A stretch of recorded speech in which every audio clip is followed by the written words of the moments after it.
Bismillahir Rahmanir Rahim. In the name of Allah, the most gracious, the most merciful. All praise is due to Allah, and may His peace and blessings be upon His last messenger Muhammad, and upon all those who follow the path of righteousness until the last day. We welcome you once again, dear viewers, to another episode on the Hereafter. Another in a series of Islamic programs presented to you by Sharjah Satellite Television from Sharjah in the United Arab Emirates. We've been talking in these past few episodes about the state of the people, the different groups of people on the Day of Resurrection.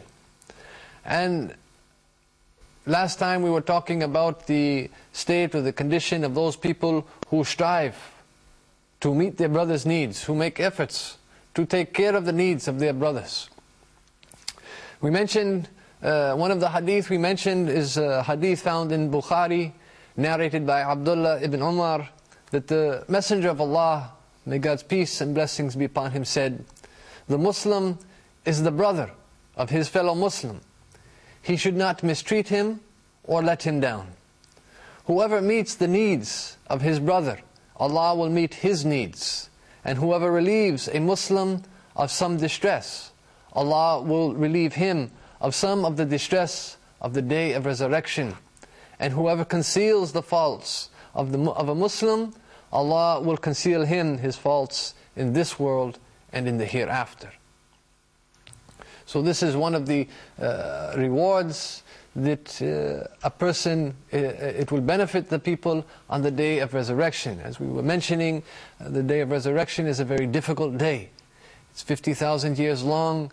It's described as a fearful day, a day filled with terror.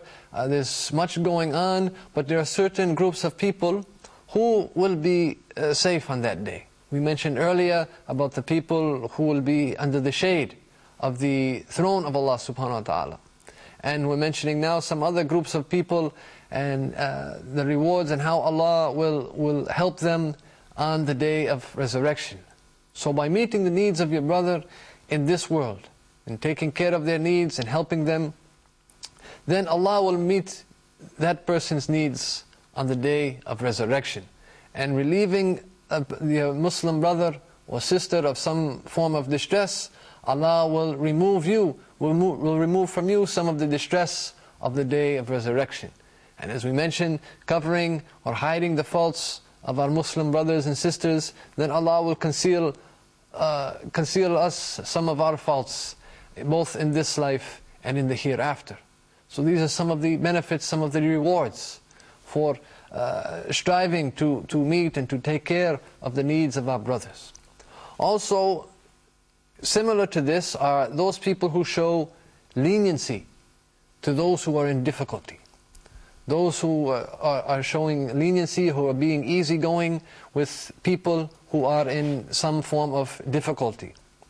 Bukhari and Muslim narrated from Abu Huraira, may Allah be pleased with him, that the Prophet, may God's peace and blessings be upon him, said, A man used to lend money to people, and he used to say to his servant, "When you come to one who is in difficulty, let him off. Perhaps Allah will let us off." And when he met Allah, Allah let him off. Also in Nasa'i, Ibn Hibban and Al-Hakim narrated with the Sahih Isnad from Abu Huraira, may Allah be pleased with him, that the Prophet, may God's peace and blessings be upon him, said, "There was a man who never did anything good. However, he used to lend money to people. And he would say to his messenger, 'Take what they can afford to pay, and forget about what they cannot afford, and let them off. Perhaps Allah will let us off.' When he died, when this man died, it was asked, 'Have you ever done anything good?' He said, 'No. But I had a slave and I used to lend money to the people, and when I sent my slave to collect the debts, I would tell him to take what the people can afford to pay you and forget about what they cannot afford and let them off. Perhaps Allah will let us off.' And so Allah said, 'I will let you off.' So this is a man, He didn't have any good deeds, except for the fact that he used to lend people money. When he used to send his slave to go and collect these debts from the people, he informed him. He told him, you go now and collect this money, and you collect whatever the people can afford to pay back. If they're in some kind of difficulty, you take what they can pay back, and you let them off on what they cannot afford. If they cannot afford something, you let them off. Perhaps Allah will let us off. So when this man met Allah, he had nothing to present except for this. And Allah told him, I will let you off. In another similar hadith, also with an Sahih Isnad, it's reported that the Messenger of Allah, may God's peace and blessings be upon him, said, Allah will bring forth one of his slaves to whom he had given wealth. And he will say to him, what did you do in the world?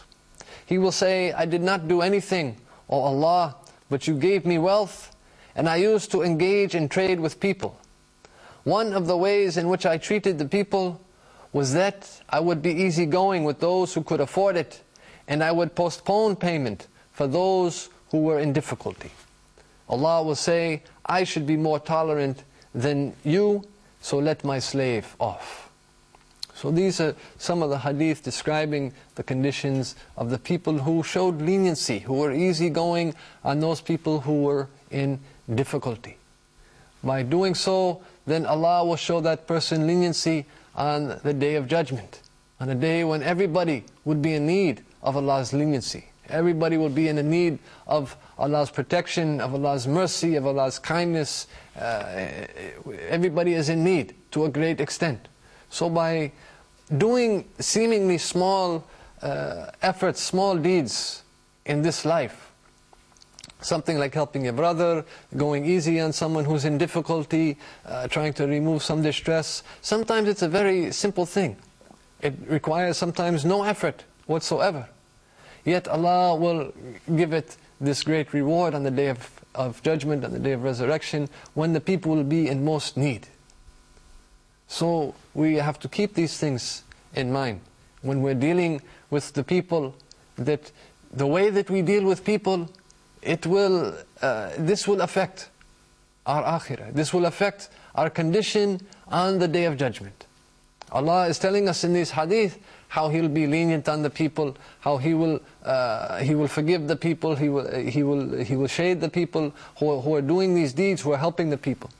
So imagine what will be the condition of the people who are very tough and harsh on the people, who are not budging even an inch, who don't care about the condition of the people, if they're facing difficulty, if they're facing hardship, and they're very tough on those people. Imagine what their situation will be like. Also, there are some people, those people who are just in their judgments, both towards their families and in any matter that is entrusted to them. They're just, whether it's to their families or in whatever matter they find themselves in, where they have some responsibility, they are just in their judgments. Those who are fair and who are just will be in a high position on the Day of Resurrection. And they will be seated on thrones of light, on the right hand of the Lord. And both of His hands are right. Muslim narrated that Abdullah ibn Amr, may Allah be pleased with him, said that the Messenger of Allah, may God's peace and blessings be upon him, said, those who are fair and just will be with Allah on thrones of light, on the right hand of the Most Merciful, and both of His hands are right. Those who were just in their judgments towards their families and in any matter which was entrusted to them. So we spoke earlier about one of the people who would be under the shade of the throne of Allah on the Day of Judgment, and the first person mentioned in that hadith was a just ruler. That the just ruler would be in the shade of Allah's throne on the Day of Judgment, on the Day of Resurrection.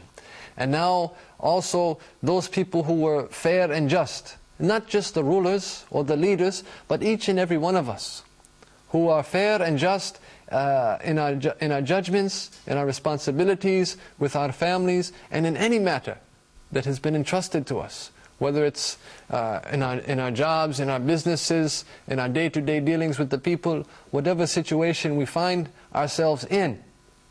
If we're in some situation where some judgment has to be done on our part, if we are just and we're fair in our judgments, those people who in this life used to be just and fair with their judgments, both with their families and in the matters entrusted with them, they will be on thrones of light on the day of resurrection, next to the most merciful. And in the hadith mentions that both of Allah's hands are right hands. So these people who are just and fair, they are on thrones of light, on the right side, right-hand side of Allah, of the most merciful, on the day of judgment. Also, we have the condition or the situation of the shuhada, or the martyrs, and the murabitun, or the guards who are stationed out on the borders of the Muslim state. On the day of resurrection, when the people will be filled with terror and fear, the shaheed, the martyr, will feel no fear. Everyone on the day of resurrection will be in a state of terror, will be a state in fear. The people are fearful that day, it's a terrible day, it's a terrifying day. But the shaheed, the martyr, will feel no fear. In Sunan al-Tirmidhi and Sunan ibn Majah, it is narrated that Al-Miqdam ibn Ma'di Qarb related that the Messenger of Allah, may God's peace and blessings be upon him, said, before Allah, the shaheed has 6 virtues. He is forgiven from the first drop of blood that is shed. He will be shown his place in paradise. He will be protected from the torment of the grave. He will be safe from the greater terror of the day of resurrection. And a crown of dignity will be placed on his head, of which 1 ruby is better than this world and all that is in it.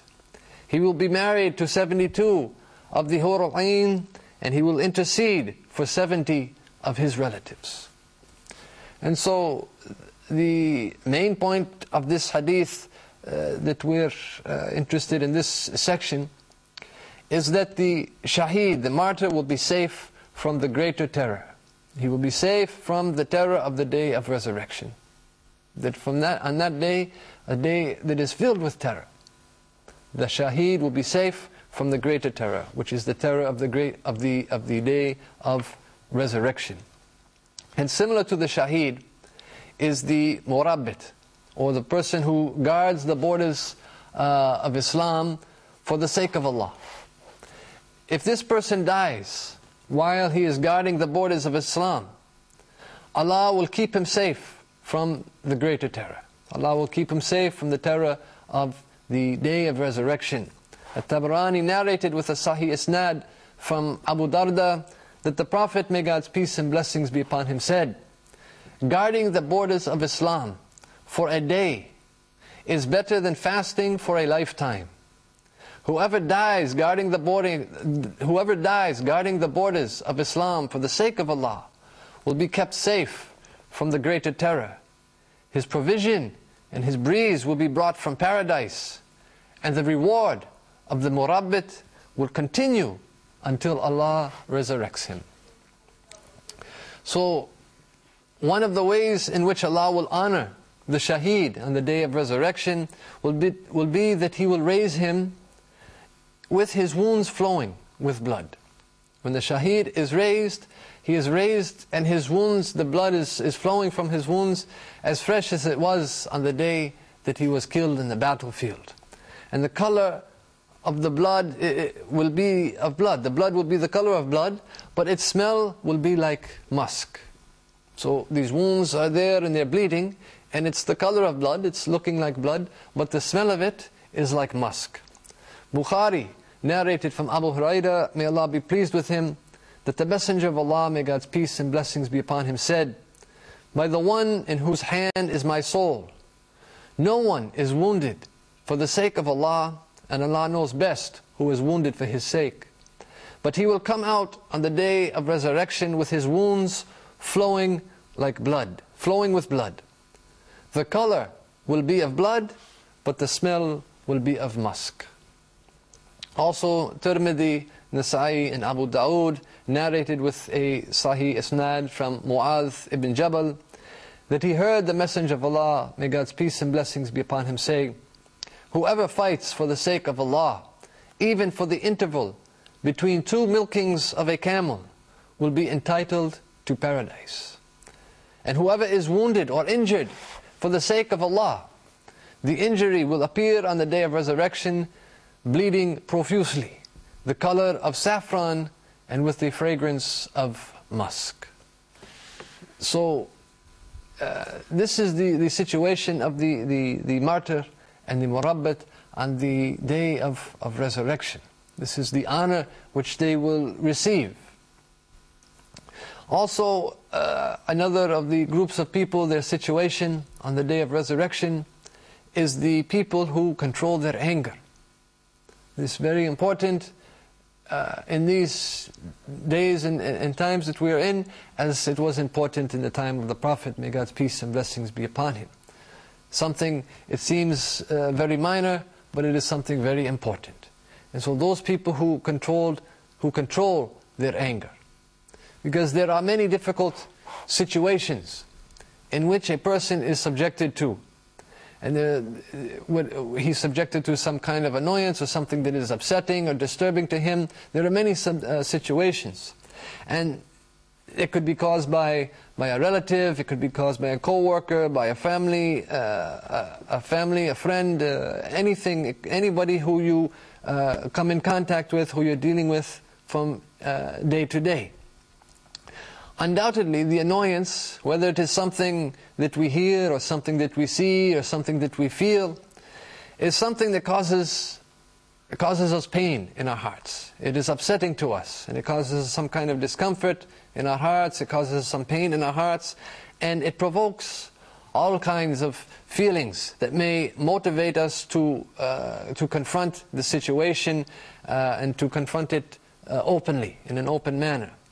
So self-control in these types of situations is something that only the strongest person can achieve. When someone is faced with this self-control, it's easy to speak about, it's easy to say, it's easy to call other people too. But when we're in this situation and we're facing some kind of annoyance, whatever it may be from, whatever the source, to use self-control, when you can speak out openly and voice an opinion and what have you, maybe not in the best way, but to have self-control, it is something that only the strongest people can achieve.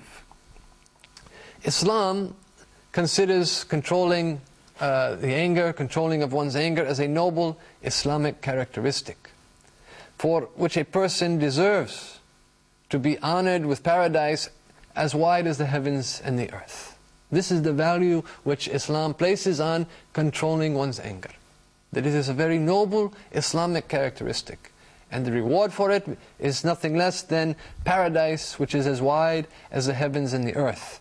And it has been a paradise which has been prepared for the pious. Controlling anger is one of the most foremost characteristics of the pious.